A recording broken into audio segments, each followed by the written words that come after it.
মেয়েটিকে বের দিয়ে ঘটনা ঘটছে। ঘটনাটি যখন ঘটে একটি মেয়ে তখন ছিল, তার মুখে কথাগুলো শুনুন। তা কি ছিলাম তো আমি কিভাবে হলো? ড্রাইভার পড়ে গেল এমনি? ড্রাইভার পড়ে না মানে গাড়িটা ওই পার দিয়ে নিয়ে এসছে। হ্যাঁ। হ্যাঁ, ওই পার দিয়ে এনে মানে ঘোরাতে ছিল, মানে ওই পার দিয়ে ঘুরে ফেরে এপারে নিয়ে যাবে, এখান থেকে উল্টা ঢিক বাড়িয়ে পারে খেয়ে। তাই নাকি? মানে খুব জোর কিন্তু আওয়াজটা হয়েছে, আমি তখন ঘুমাচ্ছিলাম ওইখানে। ও, ঘুম ভেঙে গেছে না? হ্যাঁ, উঠে পড়েছিলাম। উঠে এবার দেখছি মানে কেউ নেই, আবার আসতেও পারছি না, আবার তো ওদের সবাই আছে, তারপরে যদি কিছু বলে আমার আসতেও পারছি না। হ্যাঁ। এবার মানে অনেকক্ষণ বাদে যখন মানে ওদের দিকে তাদেরকে দেখি যে তর পারে এসেছে আমি এখানে। ড্রাইভার কেমন আছে?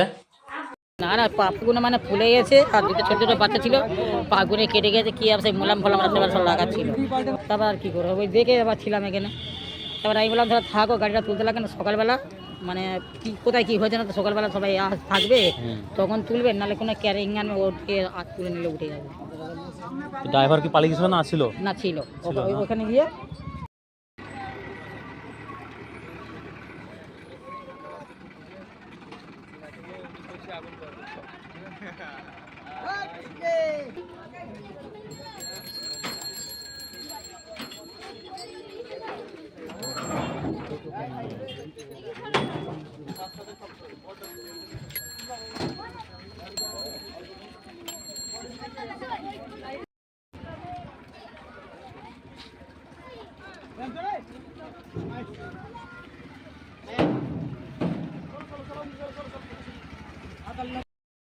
ভিডিওটি ভালো লাগলে অবশ্যই ফলো করে পাশে থাকবেন।